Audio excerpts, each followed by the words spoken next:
जय हिंद, जय Bharat friends. Welcome to my channel गणित की चौपाल। Dear students, subscribe my channel, you will get continuously my all videos. Dear student, in our previous video we have learned about what is linear equation and pair of linear equation in two variables और कैसे हम इसको format करते हैं वो हम पढ़ चुके थे। आज के वीडियो में हम फिर समझेंगे कि एक लीनियर इक्वेशंस को कैसे फॉर्म किया जाता है थ्योरेटिकल पार्ट से। आप क्वेश्चंस को पढ़ करके किस तरह से एक लीनियर इक्वेशंस को फॉर्म करते हैं। इसलिए आज हमने एक्सरसाइज 3.1 का फर्स्ट क्वेश्चन लिया है। तो वही बात है कि पहले दो सेपरेट सिचुएशंस को आप देख लीजिए। सबसे पहले हम क्वेश्चंस को ध्यान से पढ़ते हैं, आप इजीली समझ जाएंगे कि किस तरह से इजीली हम एक लीनियर इक्वेशन फॉर्म करते हैं। Aftab tales his daughter 7 years ago I was 7 times as well as you were then। ये कंडीशन फर्स्ट हो गई। Also 3 years from now I shall be 3 times as old as will be। ये second situation हो गई। Represent this situation algebraically and geometrically. बात हो रही है यहाँ पर एज को लेकर, मीन्स अननोन क्वांटिटी है एज। किसकी age? Aftab and his daughter. तो दोनों की एज अलग अलग होगी, इसलिए हम सपोज करेंगे दोनों की एज को अलग अलग। तो सबसे पहले हम लिखेंगे सॉल्यूशन में, let the present age of Aftab. Present age लेंगे क्योंकि दो सिचुएशन है, एक पास्ट की है एक फ्यूचर की है, इसलिए हम दोनों के बीच प्रेजेंट की बात करेंगे। Let the present age of Aftab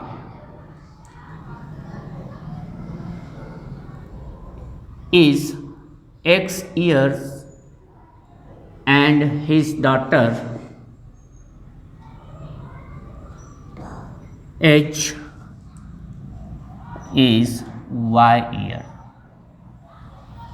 ये हमारा एक पार्ट हुआ। अब हमारा पूरा कंसंट्रेशन करना है हमको कंडीशन 1 पर। तो हमारी हम यहाँ पर हेडिंग डाल देंगे, है ना, कंडीशन फर्स्ट। कंडीशन फर्स्ट है वो रिलेटेड है 7 years ago। तो हमें 7 years ago की बात करनी पड़ेगी। तो जो कंडीशन फर्स्ट है वो 7 years ago की बात है।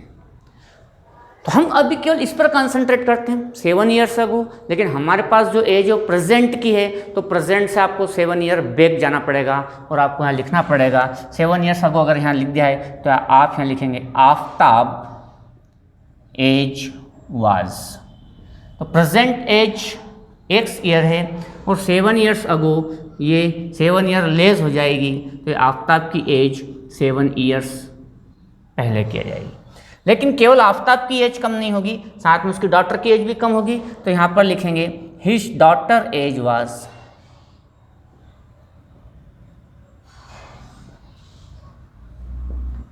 Y - 7 years। हमने केवल इतनी बात की है अभी। क्या हुआ? आई वाज मीन्स आफ्ताब कह रहा है I was 7 times as old as you were then. तो आप इस पहले लीनियर इक्वेशंस को मैथमेटिकल लैंग्वेज देने से पहले वर्डिंग लैंग्वेज में लिखिए। कैसे?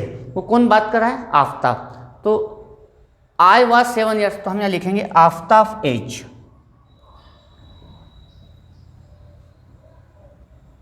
was 7 times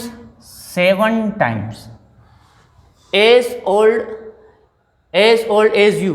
You means Aftab daughter। 7 times age of Aftab daughter। हम उसी चीज को धीरे धीरे मैथमेटिकल लैंग्वेज दे रहे हैं। I was means Aftab age 7 times as old as you। 7 times as old as you means daughter age, क्योंकि डॉटर से बात कर रहा है। तो हमने वर्डिंग्स में लिखा। अब आप यहाँ पर जिसकी एज है वहाँ पर उसकी एज को रख दीजिए। तो सबसे पहले आफ्ताब एज तो हम इससे बाहर नहीं जा सकते, हमें इसी प्रोफार्मा में बात करनी होगी। तो आफ्ताब एज, तो Aftab age x-7 is equal to 7 times age of Aftab daughter y-7। अब इसको सॉल्व करते हैं। x-7 as it is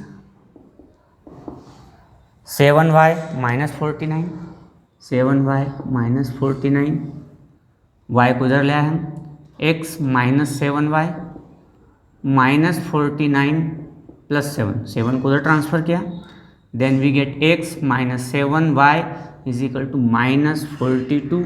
this is equation first. Mathematical language देने के लिए आप धीरे धीरे वर्डिंग्स को मैथमेटिकल लैंग्वेज में कन्वर्ट कीजिए। हमने यहाँ पर 7 ईयर्स अगो केवल इसकी बात की थी, तो 7 ईयर्स बैक आपको जाना पड़ेगा। आफ्ताब की एज को भी कम किया, डॉटर की एज को भी कम किया। फिर क्या हुआ, वो कह रहा है आफ्ताब की आई वाज, तो मीन्स आफ्ताब की जो एज है वो 7 times as old as, 7 times किसकी, उसकी डॉटर की एज की, उसके डॉटर की एज को। तो यहाँ हमने इस तरह से ये इक्वेशन बनाई और यहाँ तक आ गए। ये आपकी इक्वेशन फर्स्ट ये आ गई कंडीशन 1 से। अब हम बनाएंगे कंडीशन सेकेंड। कंडीशन 1 सॉल्व हो गई, इसके बाद आप कंडीशन सेकंड हेडिंग डालिए। मैंने यहाँ पर हेडिंग डाल दिया। अब हमारा पूरा कंसंट्रेशन कंडीशन सेकंड पर होगा, क्योंकि फर्स्ट का उससे कोई लेना देना नहीं, सेपरेट सिचुएशंस हैं। अब कंडीशन सेकंड शुरू होती आल्सो 3 ईयर्स फ्रॉम नाउ। तो जो कंडीशन सेकंड है वो है 3 ईयर्स फ्रॉम नाउ। हमने केवल अभी 3 ईयर्स फ्रॉम नाउ, तो आपको 3 years from now means future में आपको आज से आगे जाना होगा। तो आफ्ताब एज विल बी, आज आफ्ताब की एज x ईयर है और 3 साल आगे और ज़्यादा हो जाएगी 3 years. Same to same his daughter age will be, daughter की एज y+3 हो जाएगी। अब यहाँ पर क्या कहा जा रहा है उसको देखें। I shall be means Aftab बात कर रहा है, इसलिए आफ्ताब की age I shall be 3 times as old as you. 3 times as old as you. You means उसकी डॉटर से बात कर रहा है, तो डॉटर एज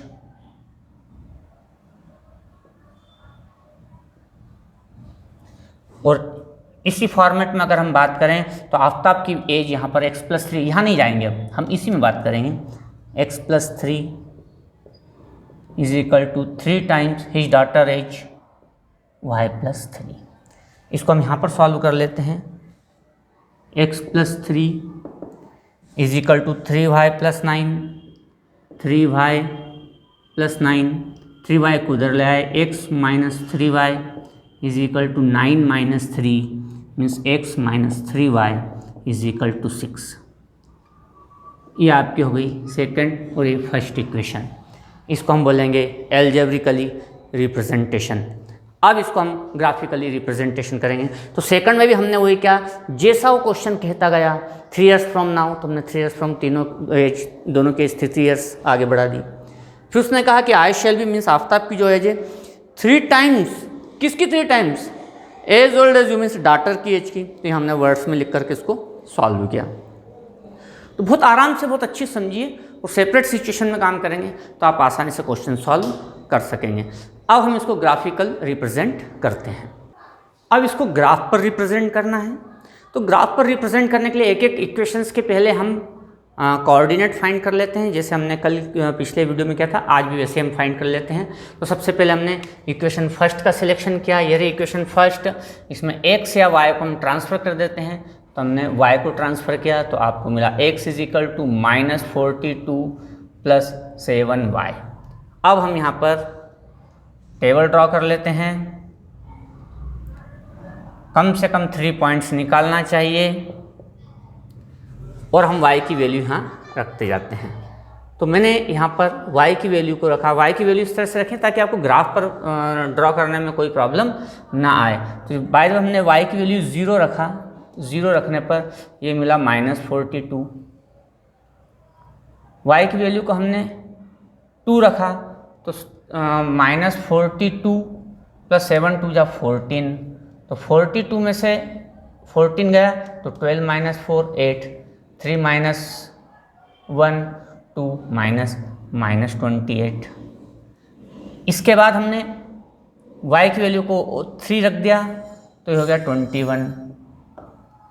21 अगर इसमें से माइनस होता है तो आपको मिलता है -21।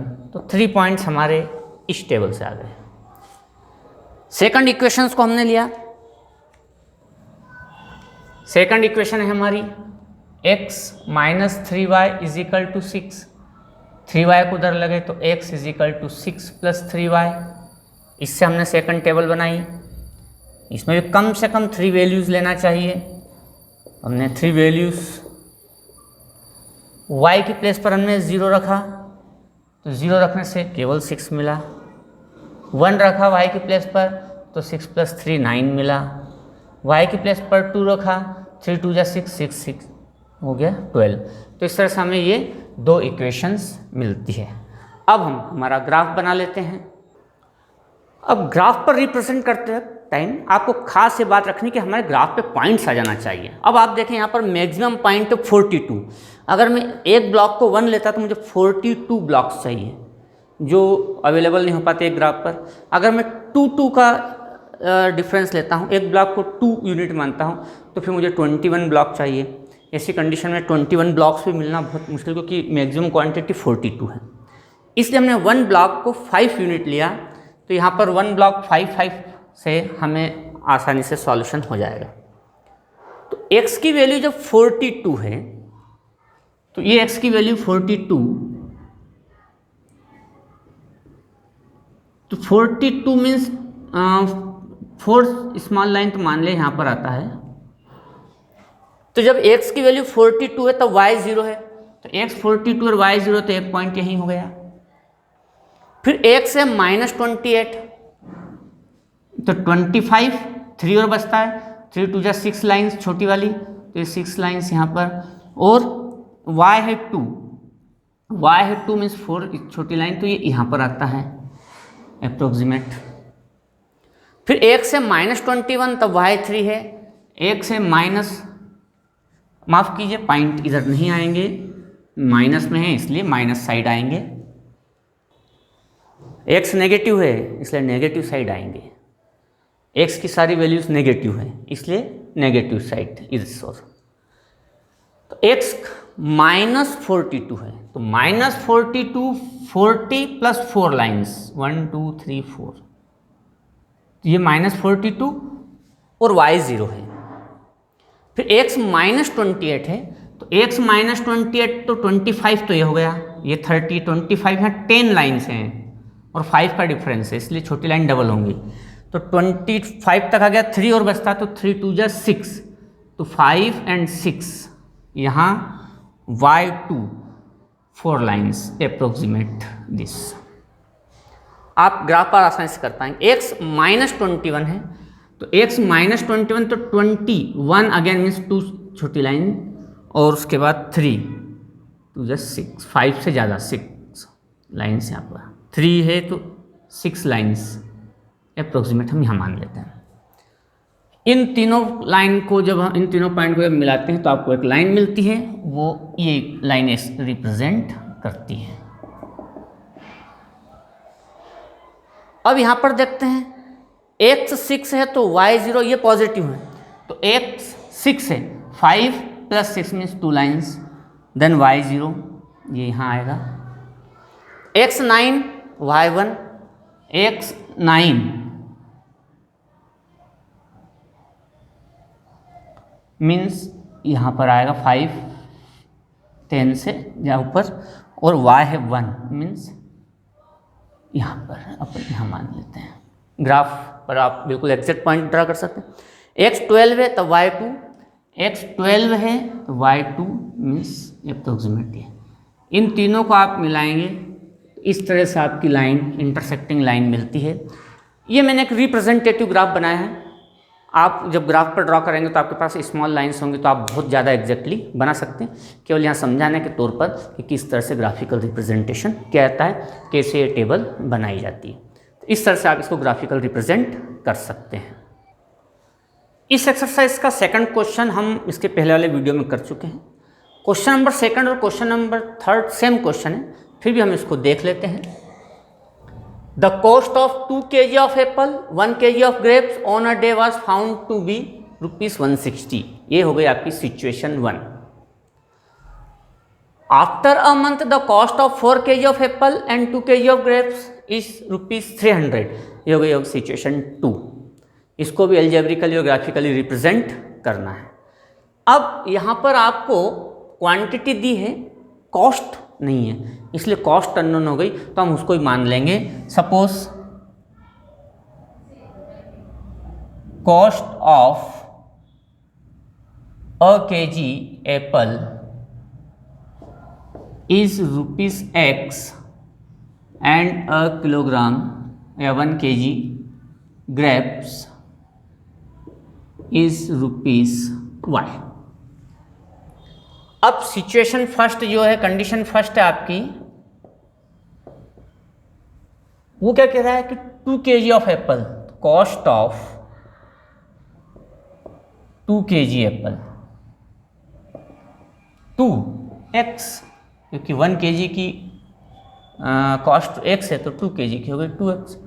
Similarly cost of 1 kg grapes, 1 kg grapes ये हो गया y। तो टोटल कॉस्ट कितनी होगी दोनों की मिलाकर? तो 2x तो हो गई एप्पल की और ग्रेप्स की हो गई y, और दोनों मिलाकर के उसने कहा ₹160, तो हो गई ₹160। This is equation first. Same to same condition second.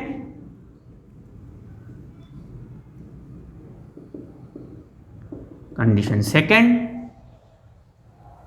After a month the cost of 4 kg of apple, cost of 4 kg apple 4x, क्योंकि 1 kg की x है तो 4 kg की हो गई 4x, and cost of 2 kg of grapes, 2 kg grapes ये हो गई 2x। टोटल कितनी हो गई? एप्पल के हो गए 4x रुपीस, ग्रेप्स के हो गए 2x, दोनों मिलकर के वो कह रहा है ₹300। ये हो गए ₹300। ये आपकी इक्वेशन सेकंड। तो ये आपका एल्जेब्रिकली रिप्रेजेंटेशन, और आप उसको ग्राफ पर इजीली आप लोग शो कर सकते हैं जैसे हमने बताया। तो मेन चीज़ यहाँ पर यह है कि कैसे थ्योरेटिकल पार्ट को मैथमेटिकल लैंग्वेज देते हुए एक लीनियर इक्वेशन में कन्वर्ट करना। तो इस टाइप के जो आगे क्वेश्चंस आएंगे वो डायरेक्ट हम सॉल्व करेंगे, क्योंकि यहाँ पर हमने इनको बता दिया है कैसे कन्वर्ट करना है। नए सॉल्यूशंस के साथ, नए क्वेश्चंस के साथ फिर मिलेंगे। तब तक के लिए जय हिंद, जय भारत।